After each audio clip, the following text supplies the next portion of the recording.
La Dour est très capricieuse. Vous voulez l'arrêter là, elle va passer à côté. Les anciens, ils savaient que ça débordait 2-3 fois à l'hiver et c'était comme ça. Il n'y a pas 36 solutions.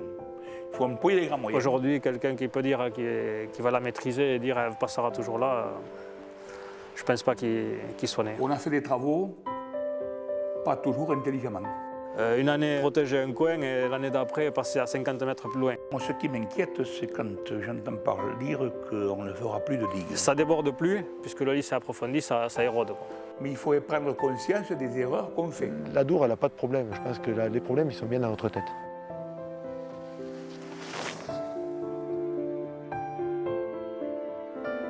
En 2000, quand je suis arrivé à l'institution Adour, et plus précisément sur ce territoire, j'ai connu des gros travaux. Et puis, au fur et à mesure, on se rend compte que ces travaux, ils tombent à l'eau. C'est le cas de le dire. Nos objectifs ne sont pas du tout atteints. Et 10 ans après, on se rend compte que, de toute façon, on a les mêmes problèmes au même endroit. On a commencé à se poser quelques questions, avec le site, par exemple, de la battue de Rivière, où la protection de berges pour protéger une route communale a été reprise 3 fois, pour un coût de 90 000 €. Et on s'est dit, tiens, pourquoi pas envisager de déplacer la route, et peut-être que la Dour ne viendrait plus grignoter. Donc on a fait accepter localement qu'il faille déplacer la route, et puis on s'est rendu compte que la Dour, elle avait recoupé son merle. Donc on s'est dit, peut-être que ça serait beaucoup plus intelligent d'avoir une réflexion globale, éviter de vouloir protéger partout, et par contre ailleurs, essayer de définir un espace de mobilité acceptable, tout en tenant compte du fonctionnement du cours d'eau, des enjeux de sécurité publique et d'intérêt généraux. Il y a eu une proposition de l'agence de l'eau lors d'un conseil d'administration à l'institution Adour, où on nous proposait de faire une étude sur l'espace de mobilité. Appuyé par le technicien de Rivière, on est allé à la rencontre des gens, parce qu'une démarche de ce type ne peut être valable que si on l'a fait conjointement avec les gens qui sont autour de la rivière. Donc autour des mairies, on a organisé des réunions pour proposer cet espace de mobilité, c'est-à-dire redonner au fleuve qui est un fleuve qui divague, sa possibilité de divaguer jusqu'à bien sûr un espace admissible en protégeant tout ce qui est d'intérêt général et tout ce qui est d'intérêt de sécurité publique. La prise en compte de l'espace de mobilité sur la Dour, d'un point de vue technique, elle se fait à partir de documents anciens, donc documents géologiques, cartes géologiques, sur lesquelles on va retrouver les alluvions anciennes qui ont été détectées sur le terrain par les géologues et qui représentent l'emprise des anciens tracés du fleuve. Là-dessus, on va affiner l'étude à partir des cartes. Donc là, on peut partir des cartes d'état-major de la fin du 19e siècle. Puis on peut être de plus en plus fin sur les aspects historiques à partir des photographies aériennes de l'IGN, dont les premières campagnes datent fin des années 40 jusqu'à nos jours, avec un renouvellement tous les 5 ans. Et à chaque épisode, on peut tracer l'emprise du cours d'eau et en superposant toutes ces emprises, délimiter ce qu'on appelle l'espace de mobilité fonctionnelle. Pour déterminer l'espace de mobilité fonctionnelle, ça c'est quelque chose qui est technique et scientifique. Et puis on a déterminé un fuseau. Une fois ce fuseau déterminé, donc il ne tenait pas compte des enjeux de sécurité publique et d'intérêt généraux, on a été vers les communes, lancé une phase de concertation pour voir avec eux comment on pouvait déterminer ensemble un espace de mobilité admis qui lui tiendrait compte des enjeux socio-économiques en particulier. Si on parle clair, le problème était là, vous avez des parcelles agricoles qu'on a protégées jusqu'à aujourd'hui et qu'on ne va pas protéger demain. Donc ce n'était pas un pari gagné, sauf qu'on n'est pas arrivé vers les populations en disant voilà, l'espace de mobilité, c'est ça, voilà ce qui va vous tomber dessus. Ce n'est pas quelque chose qui arrive de l'Europe où on leur dit voilà, l'Europe nous demande ça et nous, l'agence de l'eau et l'institution, on va vous imposer ça. C'est arrivé par la base. On est arrivé à leur dire en effet, on a des contraintes. Aujourd'hui, on ne peut pas continuer comme on faisait parce que ça ne marche pas et puis parce que le contexte réglementaire et financier a évolué. Donc on vient vers vous pour voir comment on peut faire pour trouver une solution commune. Mais c'est vous qui allez nous proposer ces solutions-là. Donc quand on a été vers les propriétaires, on ne savait absolument pas qu'une des solutions, ça allait être de l'acquisition foncière. C'est eux qui nous ont dit, c'est vrai que nous, on est quand même souvent embêtés sur nos parcelles, on sème le maïs et puis on prend les crues derrière. Donc derrière, on a un coût. Et ils nous ont dit, peut-être que si vous nous trouvez des parcelles ailleurs, et qu'on puisse faire des échanges avec des parcelles qui sont en dehors de l'espace de mobilité, peut-être que ça pourrait nous permettre d'accepter plus facilement la démarche. Nous, une fois qu'on a eu ces propositions-là, on est remonté vers les financeurs et vers la réglementation. On a dit, ben voilà ce qui est proposé. Et qu'est-ce que vous êtes prêt à prendre dans cette démarche-là? Et après, c'est des allers-retours pour trouver les meilleurs compromis entre ce qui est finançable et ce que les gens souhaitent. Donc ça ne s'est pas toujours fait dans la simplicité, ça s'est un peu fait dans la douleur dans certains secteurs. En tout cas, on a réussi à tout mettre en place sans passer par des procédures d'expropriation. La terre que je n'ai plus là, je vais l'avoir ailleurs et il ne faut pas se buter, quoi. Il y a des moments, on est obligé d'admettre que bon, on n'a pas fait ce qu'il fallait peut-être à certains moments, quoi. Bon, c'est l'évolution de tout, c'est l'évolution du lit qui n'était pas comme ça il y a 30 ans. Le lit ne faisait qu'un mètre de profondeur. Maintenant, vous voyez, derrière la falaise qu'il y a 2 mètres déjà là, et bon, 2,50 m. Bon, c'est fini. Comment faire accepter localement cette démarche? C'est là qu'il n'y a rien qui existe aujourd'hui au niveau national. Très peu de démarches ont abouti, pour ne pas dire que c'est la seule qui a abouti au niveau national. Donc là, c'est nous qui avons fait le choix de notre méthode. Alors, on a fixé une règle, c'est de dire les élus décident, les riverains peuvent proposer. Mais en aucun cas, les riverains peuvent décider. Parce que si c'est les riverains qui décident, il n'y a plus besoin d'élus.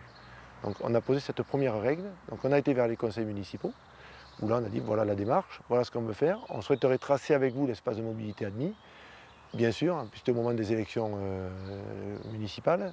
Donc ils nous ont renvoyés vers les riverains, et là on a rencontré la quasi-totalité des riverains. En tout cas, tous les riverains ont été convoqués. On les a rencontrés en réunion en permanence à mairie ou en réunion publique ou chez eux, pour les propriétaires avec qui on savait qu'il y aurait problème. Donc on a été les rencontrer pour déterminer avec eux dans quelles conditions ils étaient prêts à accepter un espace de mobilité admis, donc que tout le monde pouvait admettre. Donc la démarche s'est déroulée, la concertation, sur environ 1 an, et au bout d'1 an, toutes les communes ont délibéré favorablement sur le tracé de l'espace de mobilité admis et sur le mode de gestion. Ces délibérations sont remontées aux 2 syndicats de rivière, qui du coup ont délibéré favorablement et qui ont, en plus de délibérer favorablement, ont demandé l'extension de la démarche sur la partie aval pour le syndicat gersois et sur la partie amont pour les Hautes-Pyrénées.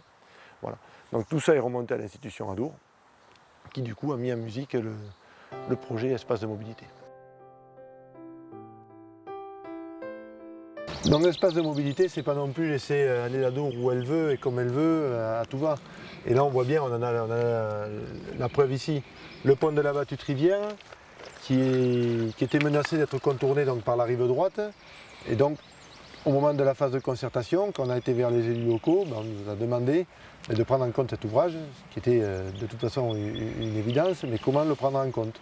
Comment faire en sorte que ce pont, l'eau passe toujours dessus? On a réalisé un enrochement de 25 mètres de long. Il était prévu initialement de 300 mètres, et régulièrement, on vient toucher un petit peu les atterrissements, mais on ne les régale plus en rive droite ou en rive gauche. On ne fait que essayer de maintenir l'Adour au centre. Les atterrissements, ils y sont, c'est très bien. Ce qu'on se rend compte, c'est qu'on a une érosion, on la voit, l'atterrissement a commencé à être érodé, alors que chaque fois qu'on le sortait en totalité, ces matériaux-là, ça redéposait. Il y a une dizaine d'années de ça, on a eu un gros problème d'inondation, c'était en 2000. Donc on a eu l'Adour qui arrivait au niveau des digues de protection du village. L'Adour a rejoint la Rosse et a traversé les champs qui étaient cultivés. Les digues, il y avait des digues de protection qui étaient faites en bord d'Adour. Et annuellement, pratiquement, pas annuellement, mais tous les 2 ou 3 ans, on était obligé de refaire ces digues parce qu'elles étaient emportées. Donc il s'est avéré qu'à ce moment-là, on avait pris contact avec pas mal de personnes, dont l'institution Adour, et on avait exposé nos problèmes à ce moment-là des risques d'inondation. Donc là-dessus, s'est monté un projet de protection, et ce projet a vu le jour en 2010. Voilà. Les digues de protection ont été mises à la limite des crues, je veux dire, d'une quinzaine d'années ou une vingtaine d'années. Donc logiquement, l'Adour arrive jusqu'à ces digues, mais sans trop de dégâts. Bon, c'est vrai qu'au milieu, il y a obligatoirement des terres agricoles, mais bon, ici c'est une habitude que les gens ont toujours eu des inondations par rapport à l'Adour. Bon, après, c'est l'institution qui a géré les problèmes d'échange de terres, avec la SAFER de remplacement de parcelles, d'achat si jamais l'agriculteur voulait vendre ou le propriétaire voulait vendre. pour éviter justement tous ces problèmes de surenchère ou de... Donc je peux dire que sur le village, sur notre village, ça s'est assez bien passé, quoi. Au niveau du calendrier, la démarche elle a été lancée en 2005 où on a commencé à se poser des questions sur la route communale de la Battue-Rivière. En 2005, donc, une étude globale a été lancée pour déterminer ces espaces de mobilité qui a duré un peu plus d'un an. Donc on se situe aux alentours de 2006, fin 2006. En 2007, début 2007, on lance la concertation avec les communes. Cette concertation a duré un an.